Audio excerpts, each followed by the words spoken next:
Un extrait de Quand j'étais petite, de la saga littéraire La Madeleine Proust, une vie, chapitre 33, Le feu. C'est l'odeur de la fumée qui m'a réveillée, et l'odeur de cochon grillé. J'ai allumé la lumière, un essaim d'abeilles s'est jeté dans la chambre et s'est mis à tourbillonner autour de l'ampoule qui pendait au plafond. Elles étaient comme folles.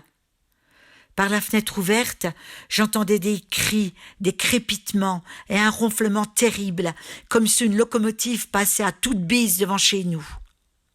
De mon lit, je voyais le ciel qui s'embrasait. Malgré la nuit, il était rouge. Mon cœur s'est mis à battre très fort dans ma poitrine, aussi fort que des coups de marteau. J'ai bondi. La ferme de Chérissette est en flammes. Mon cœur qui cognait si fort s'est arrêté de battre. La grange n'était plus qu'un brasier. Le foin que Risset et son père venaient de rentrer, la paille, les planches de la talvanne, celles du tué, les bûches pour le fourneau, les poutres, la charpente, tout brûlait. Des gens couraient à l'abreuvoir remplir des récipients, d'autres faisaient la chaîne, vidaient des baquets d'eau sur le bas de la façade en pierre. Je restais là sidérée, sans pouvoir bouger.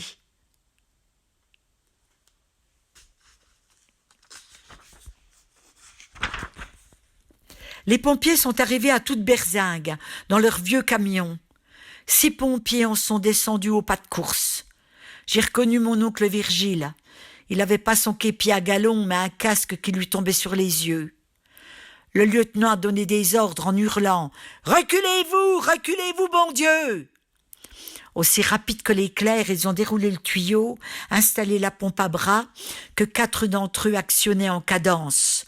2 qui poussaient vers le bas, 2 autres qui tiraient vers le haut.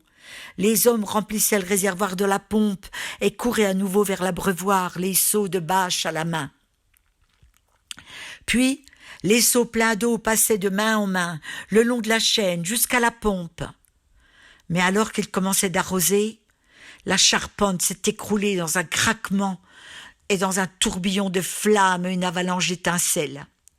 Le brasier s'est amplifié, tout le monde a reculé de plusieurs pas en arrière, juste au moment où 2 poutrées énormes se sont abattues droit avant où les gens se trouvaient. On venait d'éviter un autre malheur. Les flammes ont attaqué le rez-de-chaussée. La fenêtre de l'écurie s'est illuminée d'un seul coup, comme une salle de bal. Tous les carreaux ont explosé. Le feu dévorait les râteliers, il dévorait tout. On aurait dit un monstre affamé, à 1000 langues et à 1000 bras, qui s'allongeait en se tortillant pour avaler tout ce qu'il pouvait. Jusqu'aux branches du frêne qui ont commencé de brûler. Théophile, l'air désespéré, montrait l'arbre aux pompiers, avec de grands gestes, les bras qui tournaient dans l'air, désarticulés. Aussitôt, le pompier a tourné sa lance pour l'arroser. Le Théo, il devait se dire, une maison, ça se reconstruit, mais un arbre qui a plus de 100 ans, si je le perds, jamais ici je n'en reverrai un aussi vieux. La maman a rempli un gros pot en grès qu'elle a apporté à nos voisins qui mouraient de soif. Debout, en chemise, sans casquette ni béret, les jambes nues, leurs godillots, leurs sabots aux pieds. Ils buvaient chacun à leur tour à même le pot, sans lâcher des yeux l'incendie qui ravageait tout ce qui était encore debout. Les visages vieillis, ridés de bistre et rouges à la lueur du feu, qui grandissait et éclaboussait la cour jusqu'à la façade de chez Charles en jetant des ombres monstrueuses. Les pierres explosaient, le brasier craquait, illuminait le ciel jusque tout là-haut, à la ferme de Neneuil, qu'on voyait comme en plein jour. Et plus loin encore, jusqu'en Suisse. Théophile s'est laissé tomber au sol. Il pleurait, la tête dans ses bras. Des gens continuaient d'arriver du Grand Mont et des Gras.